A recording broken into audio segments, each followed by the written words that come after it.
আমাদের ডায়েটরির কথা খেয়াল করি, আমরা যা খাই দেখেন এটাও করাপ্ট করে ফেলছে, আমাদের খাদ্যাভ্যাস পরিবর্তন করে দিচ্ছে। আমরা এখন কি খাই দেখেন, প্রসেসড ফুড খাই, টিনজাত দ্রব্য যেটা আছে খাদ্য এটা আমরা খাই, জাঙ্ক ফুড খাই, ফাস্ট ফুড খাই, জেনেটিক্যালি মডিফাইড আমরা ফুড গুলো খাই।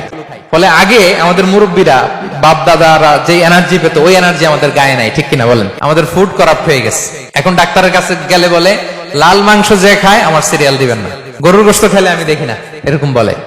তো রাসূল সাল্লাল্লাহু আলাইহি ওয়াসাল্লামের যুগে ওনারা মিট খেতেন না ভাইরা, ফ্রেশ মিট, মরুভূমির ক্যাকটাস গুলমলতা খেয়ে যে খাসি দুম্বা গুলো, ওগুলো খাইলে এমনিতে শরীরের ভেতরে এনার্জি চলে আসে। এগুলো বাদ দিয়ে আমরা খাবারে কি ঢুকাইছি? Fast food. আমাদের ছোট বাচ্চাদেরকে দেখবেন ভালো মাছ খেতে দিলে খায় না, ভেজিটেবল দিলে খায় না। কি খাবে ওরা? আমি জানি কি খাবে, শোনেন। সসেজ খাবে, দেন পিজা খাবে, ইনস্ট্যান্ট যে স্যুপ আছে, নুডলস আছে, এগুলো খাবে, ফ্রোজেন যত মিল আছে এগুলো খাবে, ঠিক কিনা?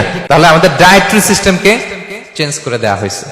আমরা অনেকে মনে করি আমরা বোধহয় এখন খুব আরামে আছি, সুখে আছি, আমাদের বাপ দাদারা 14 পুরুষ এরা বোধহয় আরাম করে যায় না। এটা ভুল, অ্যাবসলিউটলি রং। আমাদের দাদা পরদাদারা যে সুখ করে গেছে ওই সুখের সও আমরা দেখিনি।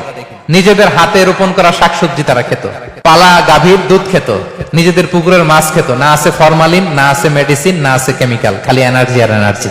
রাত হলে ঘুমিয়ে যেত, সকালবেলায় এক পাতিল ভাত খেয়ে যাইতো মাঠে কাজ করতে। ওই এনার্জি আমাদের আছে। এই ফিতরাতকে ধ্বংস করে দেয়া হচ্ছে, সম্মানিত সুধী।